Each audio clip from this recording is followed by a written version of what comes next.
We have implemented the strictest measures in all of North America. And the difficult truth is, every public health measure we have left comes with a massive cost to people and their lives.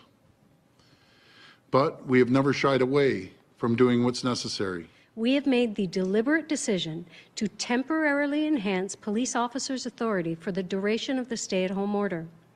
Moving forward, police will have the authority to require any individual who is not in a place of residence to, first, provide their purpose for not being at home and provide their home address.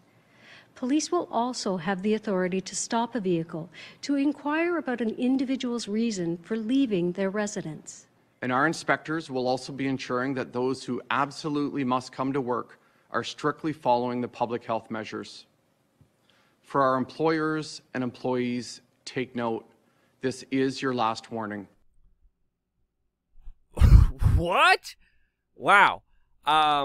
Canada is a totalitarian hellscape. That didn't take long. Welcome back, beautiful and amazing human beings. This is Ukadowski of WeAreChange.org. There's a lot of lunacy in our modern-day world. Australia is also pushing for some very interesting restrictions, while, of course, many in the United States are on edge as a major criminal court case winds down. A lot of people expect a big social unrest fire to start, and while some, like this independent media organization, are trying to calm things down to provide some rational, important information and facts surrounding this case, surrounding the larger divide and conquer agenda, others, well, they're fanning the flames. Yeah, lots to talk about, and that's why we're just going to jump right into the story, starting off in Canada, where you saw the Premier of Ontario, Canada, inform the people that live there that they are going into a full lockdown. Not only massively expanding police powers, extending stay-at-home orders, but also at the same time deciding not to pay for people's sick leave, cutting those benefits down while telling people they can't leave their homes or residencies without a purpose that the government deems okay, or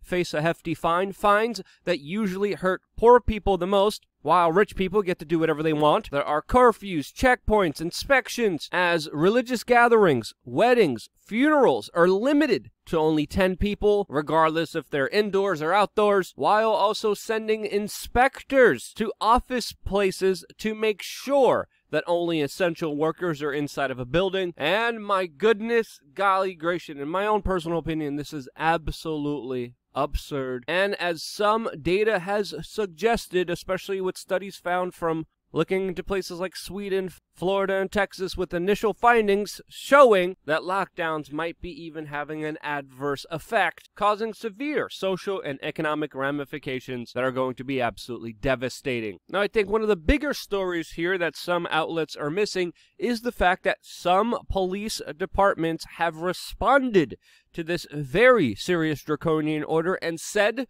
that they will not be complying with it, as many police services even publicly announced that they will not conduct random vehicle or individual searches, interrogations, and stops. And I think it's fair to say that this is definitely a serious situation, that some Canadians are even deciding to take the situation into their own hands by showing up to Niagara Falls at the U.S. border with the Canadian flags turned upside down, sending the Morse code for SOS to the United States. Now, even though the Canadian government has announced that these acts are temporary, we have to remember historically, if you look up the use of emergency powers, they are usually permanent and used not always for their stated purposes. In Australia, the government announced that they are working on plans that people who have gotten the shot, quote, may be able to avoid a hotel quarantine and potentially could do a home quarantine if they get an ankle bracelet that will monitor and watch every one of their moves. Yep, highlighting yet another incident of the government absolutely not trusting you while expecting your full trust in them. Now, I definitely have a lot of things to say about this. I can't say them here on this platform, so I'm going to save my comments for LukeUncensored.com, our exclusive website with videos just made for the people who join our website for 50 cents a day. Doesn't cost you much, helps us out tremendously, and helps us expand and grow these operations, which your support is critically important for. Today's video will most likely either come out later tonight or tomorrow, but to find out when the new videos come on exclusively on Luke Uncensored, make sure to sign up on our free email list, where periodically I will also be giving you samples and full videos that people usually get when they are signed up. The link to signing up on the email list is also in the description below. Click on it right now, sign up, costs you nothing, and allows us to be absolutely impervious and talk about stories like this and this, which are absolutely horrifying and have to deal with the company that we are currently on. As of course, Google will soon be rolling out a fact-checking label to its news search results, which essentially will make them the arbitrator of truth, which is extremely dangerous since, of course, truth can be subjective many times. We have seen a lot of manipulation. We have seen a lot of wrongdoing being pronounced as fact. We've been told that the air was safe to breathe. We were told there was weapons of mass destruction. We were told that they were in Afghanistan. We were told we needed to bail out the bankers. And guess what? The institution, the establishment, all forced that as truth against the general public when people who voiced their concerns against it or asked questions about the legitimacy of those claims, well, they were censored, and they most likely will be censored more, especially with these larger moves that will soon deem anything that's not from the establishment narrative as most likely false. Now, again, this is most likely what I think will be happening. Now, one reason why that absolutely matters to me is because when you get to decide what is, quote, true and what is not true, that is essentially incredible power that, of course, could be abused. And some people say that Google is already abusing that power, as perfectly illustrated by Google's and DuckDuckGo search results for riots after, of course, riots took place in Minnesota. And on the day of the riots, when you typed in riots today, Google first gave you stories about January 6th and not about the riots that actually happened in Minnesota. DuckDuckGo actually told you about the riots. Now, when stuff like this happens and people becoming less and less aware of the larger consequences of the agenda being pushed against them, when people are being denied information about what is actually happening on the date that it's happening at, there's a lot of room for concern, especially with how on edge everyone is awaiting for the end of the Derek Chauvin trial in Minnesota. Many police departments are preparing for the worst, including the New York City Police Department that just told its officers that there will be no unscheduled days off, as their officers and many other officers across the country are told to prepare for the worst. Potentially more civil unrest, more protesting that erupts in rioting, as of course we have seen all of last summer dominate all of the United States, as some people even estimate that 19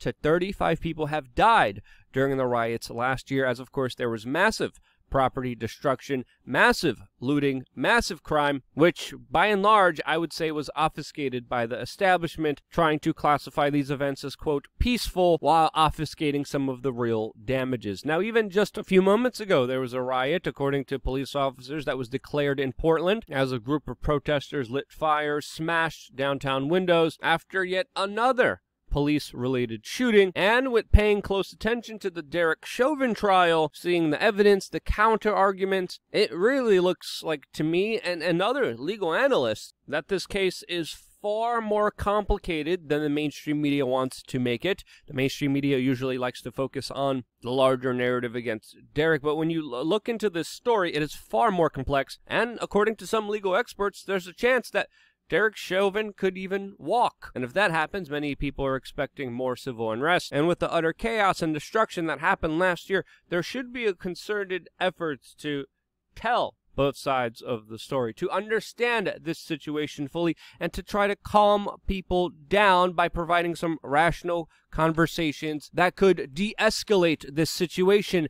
And that's absolutely not happening, with some utter nonsense being spewed on national television by Chris Cuomo, the brother of Andrew Cuomo, the New York governor, who is stirring the pot of the civil unrest divide and conquer agenda by recently saying that, quote, white people's kids need to start getting taken out to, quote, prompt police reform. I'm not kidding you. George Floyd, Daunte Wright. I wonder if you'll remember their names 6 months from today, because they'll be replaced by so many others. You're here, people. What are you going to do when you see these shootings? You know what you're going to do. your kids start getting killed? White people's kids start getting killed? Smoking that doobie that's actually legal probably in your state now, but they don't know what it was, and then the kid runs and the pop, pop, pop, pop. Cop was justified. Why'd you run? Oh, he had a baseball game tonight. Oh, a white kid. Oh, big family, that house over there. Those start piling up. What is going on with these police? Wow, talk about sensational and hyperbolic. And of course, a lot of people are responding to this particular statement by Como with this particular screenshot from Fox News, highlighting that white people do get shot more than police officers. Now, there's different data and statistics. Some of them are accurate, some of them are not accurate. A lot of this hasn't even been adjusted by population and crime stats, which I think provides some accurate descriptions. But without even needing to go there, this kind of emotional lambastment, it's not productive to say the least. It doesn't help anyone to say the least, and it only escalates the situation that we currently have on our hand that is sure to get out of hand, especially with all the emotional manipulation behind it. Congresswoman Maxine Waters also hasn't helped out the situation, as she's telling protesters to, quote, get more confrontational over the Derek Chauvin trial, which this entire situation has already caused massive amount of conflict and pain for the entire United States, especially last summer, with incredible amounts of violence in response to this entire situation. But Maxine Waters wants more confrontation, which is absolutely mind-boggling and insane, and as many people say, pushing for incitement. Well, we got to stay on the street, and we've got to get more active. We've got to get more confrontational.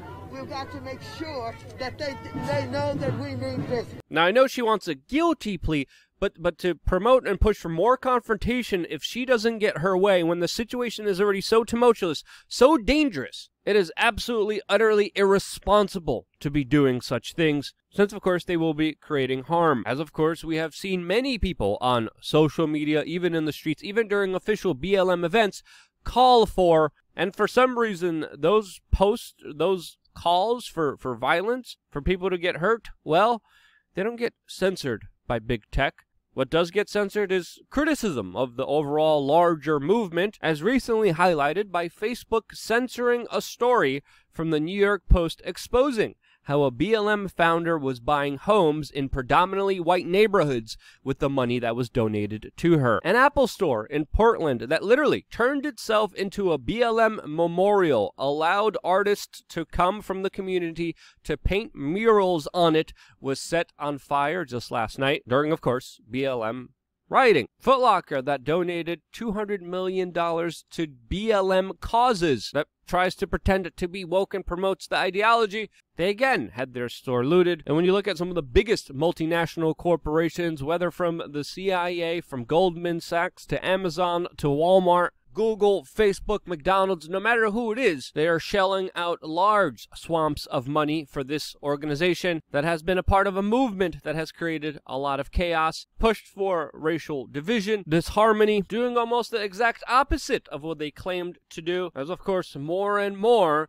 people are seeing a problem with other people's skin color rather than, of course, the merits of their character. And as we fight amongst petty differences, contrived situations, promoted hashtags, the latest nonsense on the trending list, the police state is only becoming more stronger and emboldened as the government looks to take away more of your rights as people fight each other rather than, of course, seeing the true source of their problems and upper echelons of elites that benefit off of you, not focusing on them, holding them accountable, calling them out, or even understanding the very big, important actions that they are making against you. And in that's some utter bullcrap. Stay safe out there, stay prepared. I don't claim to know what's going to happen. There could be a decision Monday. There could be a decision further out, as of course the decision is in the jury's hand. We can only hope that justice prevails, no matter what side you are on, and that peace prevails.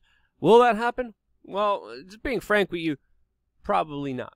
What do you think will happen? Let me know down in the comment section below. I always appreciate your comments, your constructive criticism, your input.